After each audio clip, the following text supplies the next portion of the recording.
Welcome to Athletes to Entrepreneurs, the Alumni Journey. I'm Rob Finkelstein, founder and CEO of Alumni Direct. We've created a platform where athletes and other alumni can network and connect within their affinity groups.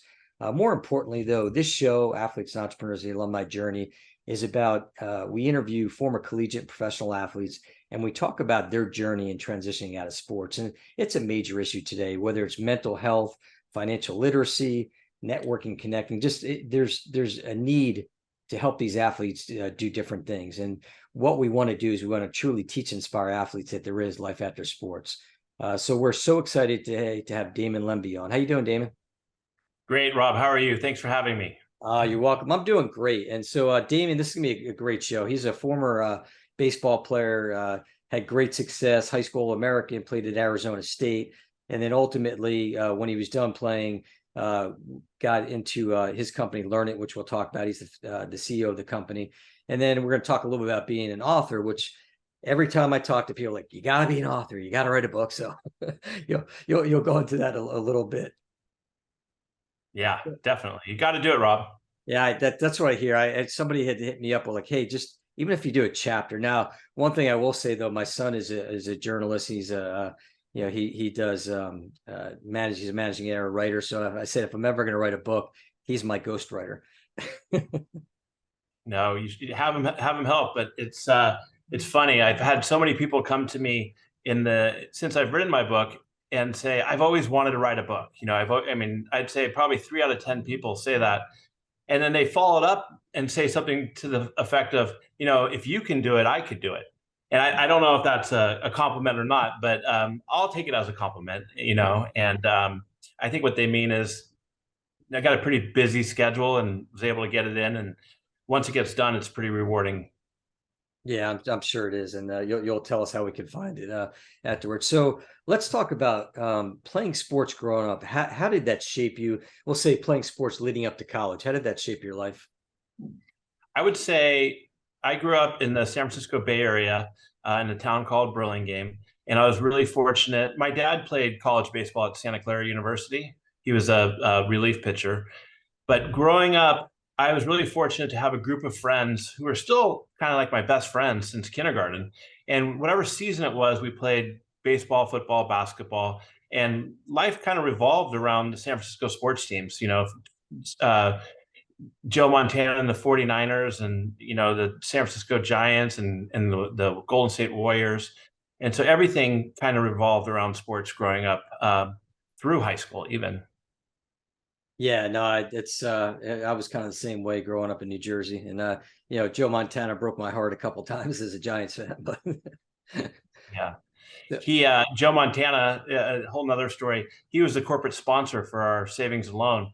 So I actually got an opportunity to get to know him really, really well over the years. And I've met a lot of athletes, and I'd have to say he's my idol and a genuinely great human being. Yeah, that's good to know. It's a lot of times you talk to athletes, you're really not sure because some of these it's hard because you're watching it as a fan on TV and you don't really know, are they a good guy, not a good guy. So that's good to know about Joe. So we'll go into fast forward down to college. So one of the things that we talk about a lot, in obviously the athletes transition out of sports.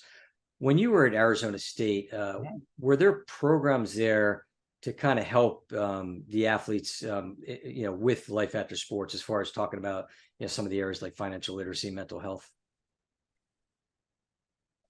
Not to my knowledge. I mean, again, this was a long time ago, and when I was in college, I was really, focused on baseball, and I wasn't aware at the time. But with that being said, I have heard that Arizona State and even U of A both have programs for they're pretty good for student athletes now, but not that I'm aware of back then.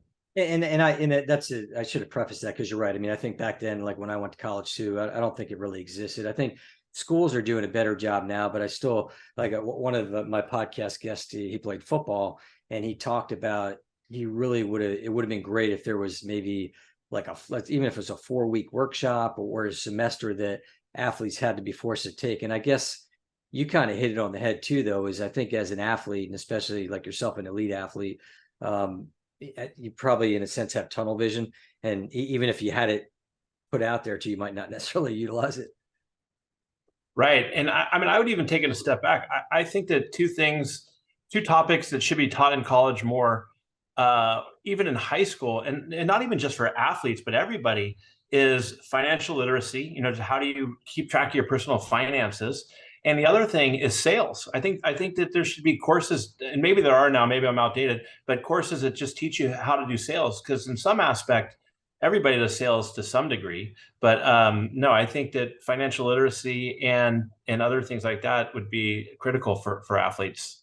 Yeah, and that's that's something that we're trying to do and put together, different types of resources to potentially go into these athletic departments. And from what I've heard too, and talking to you and some other folks at Arizona State is very progressive, which is great. I mean, and hopefully there's schools that become the models out there so that other schools start doing the same things to help make an impact here.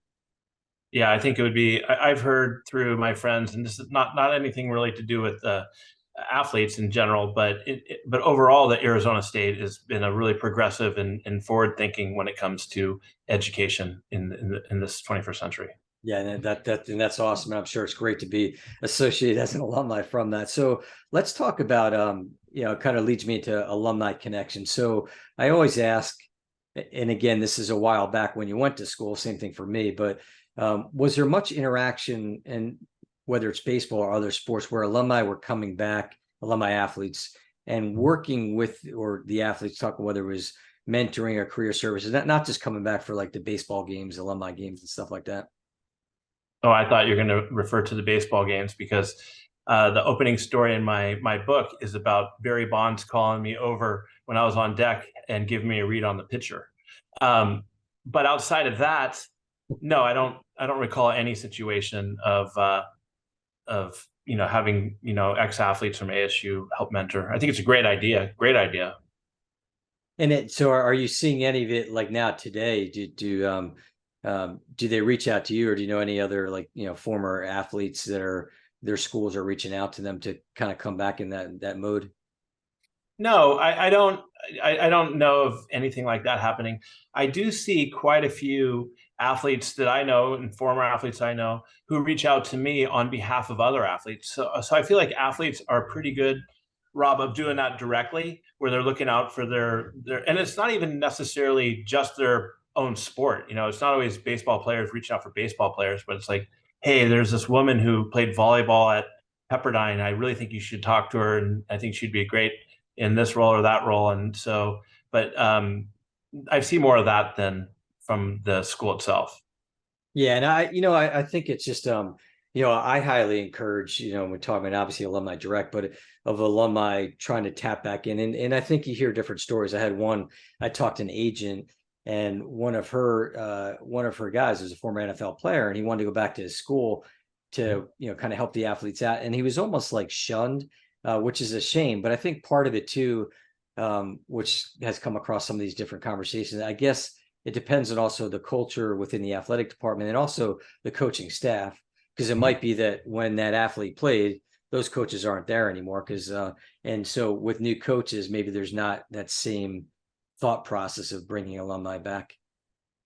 Yeah, no, I mean, I'd be curious as to why the athlete would be shunned to come back and help in that capacity. I think things like that can only benefit everybody, really. But yeah, I don't know why they would be shunned.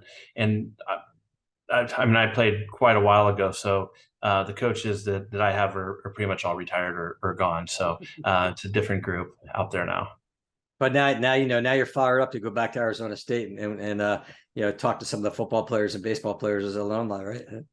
Yeah, no, I'd love to. I mean, actually, I played for I was fortunate. I played for my history is I actually started off at Pepperdine University and played for Andy Lopez, who is in the Hall of Fame and won a World Series at both Arizona and Pepperdine.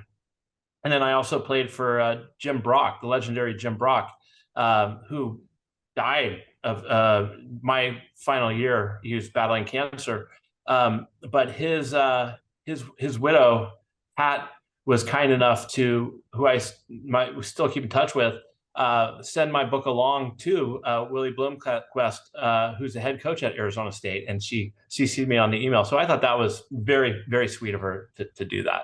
Oh, absolutely. No, that's Yeah. great. So let's talk a little bit about NIL. So name, image, likeness, hot Yep. topic today. And obviously, when you and I were in school, it didn't exist. I mean, I guess people joke around. I guess there was other forms of NIL, maybe little sponsors or things to that nature. But putting that aside, give me your thoughts, both positive and negative. Well, I think it's great. Overall, I think there's a lot more positives than negatives. I think it's a great opportunity for athletes to gain their own personal brand. I know a lot of athletes as well who don't move on to a career after sports. It gives them an opportunity to earn some income. I think the schools and everything are earning a ton of money, especially in sports like basketball or football. I think, and with that being said, so I think that's the positive. To me, I think the negative could be if the brand that they're creating is not sports related. If because I think it should be focused on the sports and not on their life outside of sports. So I think that could be a negative as far as the athletes should focus on sports and the right type of brand, especially with how social media is these days. Yeah, no, I agree. And that did and what's, I guess, related to that, what's your thoughts on like team chemistry? You think that's affecting athletes when you have some of these athletes that are enjoying that, and then maybe other teammates not so much? I think that's a great question. And, honestly, I didn't even think about it, but it has to, right? I mean, if you're playing with somebody and they're making X thousands of dollars and you got nothing, and it definitely adds probably to the conversation in the locker room. I mean, like I said, we didn't have that back then. And but yeah, I bet you there's some resentment and there's some competitiveness that might cause some rift amongst the players. I think that's very interesting. Um, I think another positive is, and you and I discussed this, it's going to give some schools an opportunity to compete at a level that they haven't been able to compete before. Where let's take USF basketball. They're a good team, but they may be able to, through NIL, recruit some great talent to come in. And that I think that can, for a city like San Francisco, which is kind of going through a hard time right now, having a fantastic basketball team could drive people back into the city, to a great city. So I think that could add a lot of value. Yeah, no, for sure. And I think from a negative aspect, I mean, there's not a lot of negatives. I think it's just more. I think the biggest thing that people talk about is just more of a need for education, and we've kind of touched on that before. But just I think understanding from a financial perspective, and this is some of the athletes have said, yeah, I would have loved it, but just making sure that they know, like if you've got a big payday coming, like there was one story I heard which was kind of sad. There was an athlete that they did some type of NIL thing, and let's say it was around $30,000 or $40,000 that they got out of the deal. The problem was because of that, it took their threshold, the income threshold, to a higher level to where the athlete lost the scholarship. And then the athlete also, him and his friends, blew the money, which is understandable because again, think, oh wow, we got this money, let's spend all this, and this, and that's where, I guess some of the downfall is, and where there needs to be that more help in the education side of it. Yeah, I mean, I think that right now, and you know this better than I do, but the NIL is kind of in its infant stages, and it's kind of the wild wild west out there. And in the conversations I've had, and correct me if I'm wrong, but isn't it different state by state, even what's allowed and what's not allowed? Yeah, it's interesting. We were talking about that this morning with a couple of people. I didn't even realize that. I think at a college level it might not be. No, I could be wrong, but I know for sure at a high school level, yeah, there's certain states where you can, other states you can't, and it's like the way the money comes out, it's got to be. If you're in the states where it's kind of illegal, then you just can't. It comes across a different way. So yeah, that's something that they definitely have to look at as well.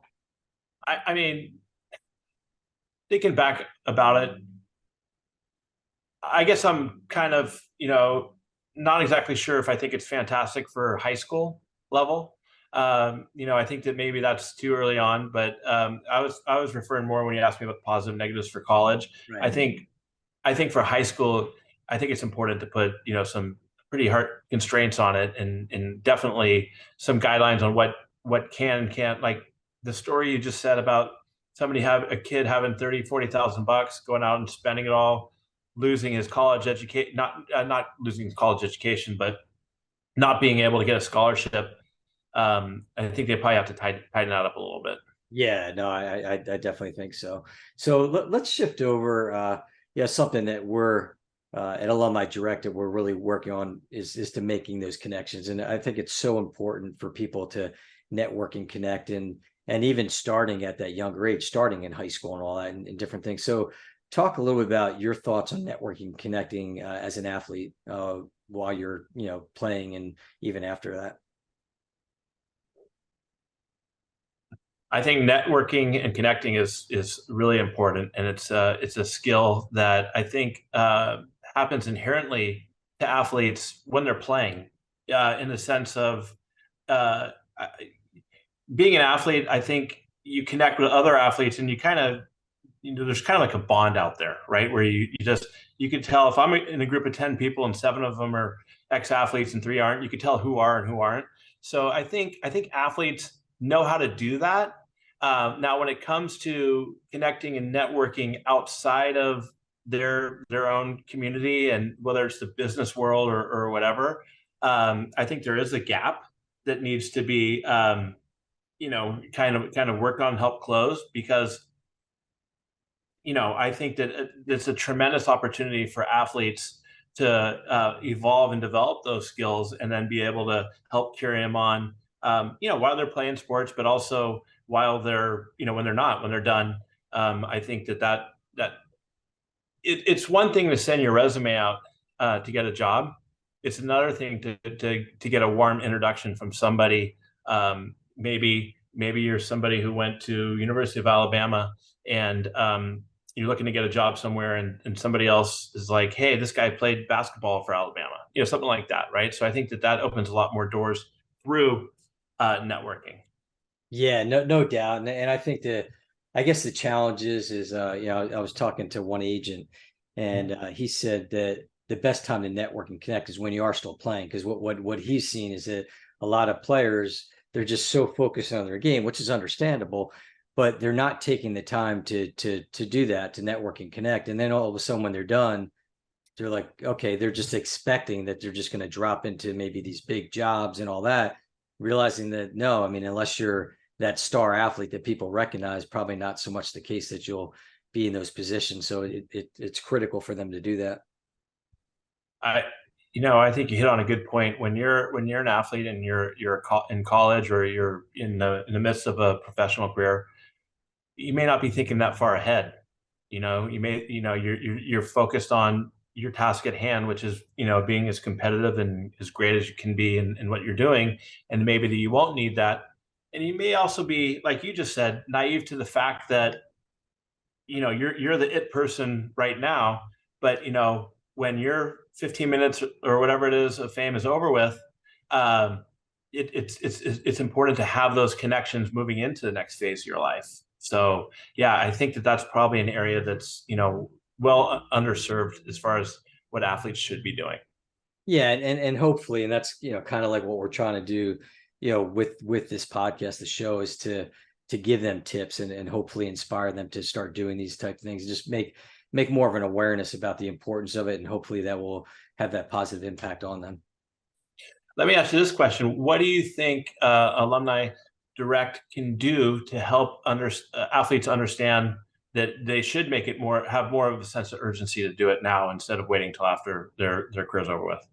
I think it just comes down to, like I keep saying, from the education perspective, and those are some of the things we're trying to implement within the site itself, and then just even parallel to it is to develop these programs with resources where we come in and we talk to the athletes and talk about the importance of this. And I think having other athletes that have gone through in a positive understanding, I think would help as well. So, we always talk about going into an athletic department, someone like yourself, we're going into, like, say, an Arizona State where, you're an alumni athlete that had success there. And for other athletes to kind of look up to what you're doing, not just baseball players, but all across, and then having people, obviously it's something you're good at, something that comes naturally to me, but helping them out. I mean, that's what we're looking to do. I think it's important to teach, and if they see it and just open up their mind to it, I think it will do well.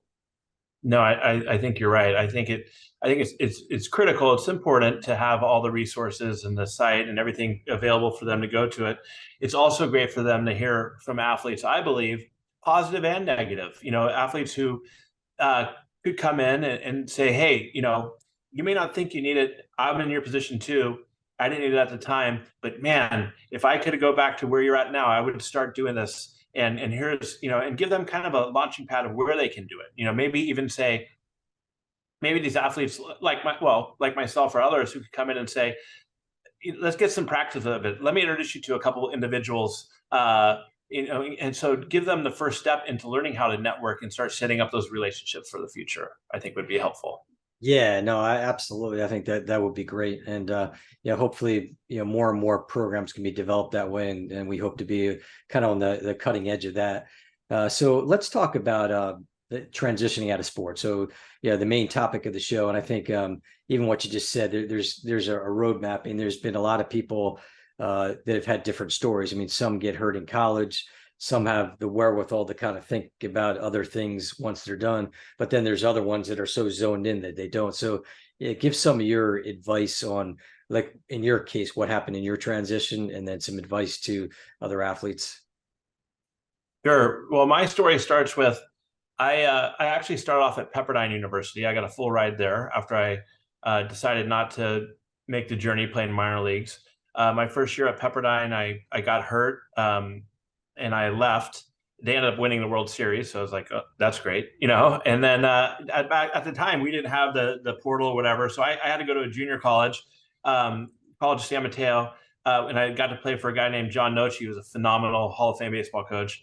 Then I ended up at Arizona State. I had a great couple of years there. I think I was number 2 in the league in hitting, and all my eggs at this time were for baseball, right? It's like, okay, not even, not really planning on anything else. I figured that I had an opportunity to play in the minor leagues.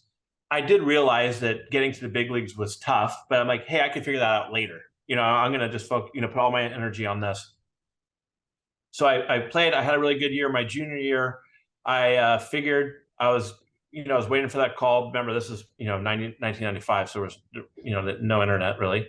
And 94. And so I just unfortunately didn't get drafted. I was kind of bummed out. Came back my senior year, had a good solid year, was ready to get drafted. I would have being drafted in any round and play. The call never came. I was pretty bummed, really depressed. But I said, hey, you know what? I'm not going to go the independent route. I want to start the rest of my life, the next phase. I'm really fortunate that I come from a family that had several businesses and a large real estate firm, hotels, all this stuff. But I wasn't sure that I had any transferable skills, and I was, nervous. But my dad was starting this new computer training company called Learnit. It was very small.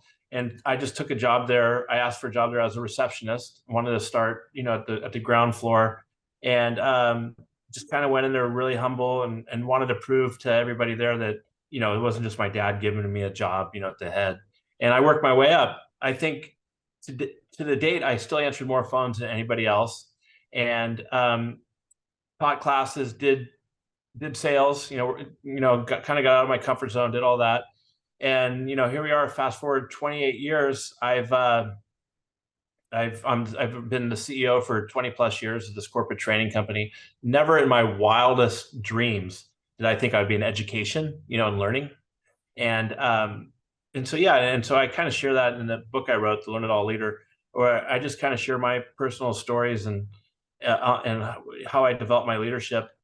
And it's really, I've always been there to help athletes. If you look at my team right now, I would say 20%, well, I know 20% of our team members are ex-Division I athletes, in all sports. Baseball, I got a bunch of swimmers. And again, the swimmers aren't from the same school. It's just networking through their friends. They're like, hey, this person would be great. One was an Olympian for a year before he went back to doing swimming stuff. This person would be great and fit in really well with the culture that you have here. And so the reason why, I decided I wanted to get involved with helping athletes even more on a larger scale was because I really believe that athletes have the ability to be super successful in the business world if they're able to, network. But it all kind of starts with them believing in themselves, believing that the skills that they have, which I can tell you they are, if I could do it, they could do it, and so that's kind of like what I'm passionate about. And that's great. And I think you hit it with the skill set. I mean, everybody talks about the DNA and the skill set of an athlete, and a lot of organizations you're attesting to look for that. And we on a recent podcast, and I bring this up a lot, but there's one guy, he played football in college, and when he got out, he got in the business world, and ultimately was a CEO for several different large companies. And he talks about that. He said, just realize, don't sell yourself short as an athlete. Everything. The leadership skills, the team building, the preparation, practice, hard work, everything goes into play to what you're saying there. Send me afterwards the link. I want to listen to that episode. Yeah, I mean to piggyback on that. I mean, if you look at my company, Learnit, we're a B2B corporate training company, and we do skill training. So it's all about skills, and in this day and age, with everybody talking about AI and ChatGPT, it's like what skills are needed. And I think athletes have those innate skills. And to me, those skills are, just to kind of piggyback on what you said, number one, though, is learning agility. I think athletes know how to learn, the stickiness of learning. The other thing that you don't see, holistically, is that athletes understand the importance of hard work. They know what work means. And so I know I'm preaching to the choir with you and probably this audience, but I think it's important for athletes to understand that they have all those skills, from teamwork to, resilience and even courage. When you're playing baseball, you fail 7 out of 10 times and you're a superstar. It's just taking that and realizing that you have those skills and then moving it into the business world. Look, you can't teach that stuff. But what you can teach is how to make a sales call or how to be an accountant. You could teach those technical skills. You can't teach a lot of the discipline and everything else that guys like me and women like me learned through our sports career. So that's. Yeah, that's awesome advice there. So let's talk about now, talk a little more about some of the things that you're doing at Learnit and how you're helping people out in the education space. Sure. So Learnit, what we're a corporate training company, and companies turn to us when let's say, for instance, they have first-time managers or new managers who are struggling to moving into this new role. So we help equip them with the skills that they'll need to be successful. Companies also come to us if their employees are frustrated, and let's say that they have their quarterly pulse survey and it's like, hey, we don't have enough growth opportunities, or and there's high attrition at companies. So we come in and help them build a culture of learning, and to help develop and set career growth for their team members. And we do this through virtual instructor-led training. So it's typically set up through different business units or HR, and so we've been doing it for a long time, and I'm more than anything, I'm just really proud of the team I've been able to build over these years and partner with these customers that I've really been able to see, how their organizations and cultures work. And it's been great. Yeah, no, it sounds like, are there any particular industries that you kind of resonate to? Well, we try to be pretty industry agnostic, but I would say that the ones we typically work with the most are pharmaceutical companies, retail, healthcare, and banking. Those are But I'd also like to say that there are several sports teams, including the Atlanta Braves, the San Francisco Giants, Golden State Warriors, that we work with, and not we're not working with the players or Steve Kerr, but the teams, the teams internally, like the customer support team and the sales team, and we're helping them build their skills, and that's been fun too. It's kind of, I think one of my very short version of the story is, but one of my around our Learnit's 20-year anniversary, everybody was coming into town, and the day before we were doing a leadership training for all the managers of the Giants, San Francisco Giants, Rob, in the locker room. That's in the locker room. And so the woman who was delivering it, we'd go out once a month to do it. She brought me in. It was the final session, and as I walked through it's just surreal. It's like I wanted to be a baseball player, and here I am doing it through education. And as I'm walking into the locker room to begin the training, the president of the Giants, Larry Bear, stops me at the door and says, "Hey, I've heard a lot about Learnit and how you've helped my team. I really appreciate it. You want to sit at my table for this training?" So it's like, cool. Just so crazy how everything turns out. Yeah, it's funny. Killed it. I was thinking about the other day is you talk a lot of these athletes that they might have stopped at college and then they go on to successful careers like yourself. And I think back to Field of Dreams, and you think back to the kid that was the ultimately became the doctor, and it's like you find your purpose in life. And even as a professional athlete, a lot of it doesn't last long unless you're just really some of the few that are fortunate enough to play long. So that's great. Let's kind of finish up on talk a little bit about your book, and then after that you'll kind of tell people where they can find you, and even though we'll put it in the show notes, but just kind of go ahead and do that. Sure. I mean, you can find, easiest place to find me is on LinkedIn at Damon Lembi, Lembi. I'm sure you'll get it in show notes. And my book is the Learn It All Leader, and you can find it on Amazon. And as I mentioned before, it's kind of, it's just my personal journey on what I've learned from these 3 Hall of Fame baseball coaches I played for, and also my father, who passed away in 2010. I learned from them, and I molded my own leadership style. And I got a bunch of stories in there, from Barry Bonds to Axl Rose, and different leadership lessons. And and then my business is learnit.com. And if you're listening to the show and you want a free class, just send me a message on my LinkedIn, and I'll give you, you can free learn it, anything from, if you want to learn how to use Excel, to one class, Excel, to maybe how to get an introduction to leadership, or anything, or for a friend. Just let me know. That sounds great. Go to Learnit, everybody. Go to Learnit, or go to Damon at LinkedIn, and send me a message, and I'll connect you for a free class. Yeah. Now the one question I asked too with the book, is it on Audible or no? Well, I mean, that's what's so interesting about that. So I went and I recorded the whole thing, and I got the files yesterday, and I'm going to listen to them. And if again, I got out of my comfort zone, did it, and if I think it's good, then good enough, I'll do it. But I'm proud of myself for doing it, because I got 2 little ones, Wally, who's 2, who, by the way, I wanted to say is most likely going to be a big league third baseman if he chooses to, in 20 years. And then my daughter, Lucy, who's wonderful. And they got a kick out of listening to it last night. So I don't know, Rob, maybe I'll send it to you and you can give me your honest opinion and see what you think. I would love to. I mean, I hope to, I try to get my kids to watch my podcast, or my grandson. So same thing, but you can find us on alumnidirect.com. Follow us on LinkedIn, Facebook, Twitter, and follow the show. I think there's so much great content, and you'll just find each show that just great things that these athletes are sharing. And we really want to make that positive impact. And you can find us on YouTube as well as all the podcast networks. But this has been great, Damon. I really appreciate the time today. Thanks, Rob. Thanks for having me. You're doing a good thing. Keep it up. Thank you. I appreciate it.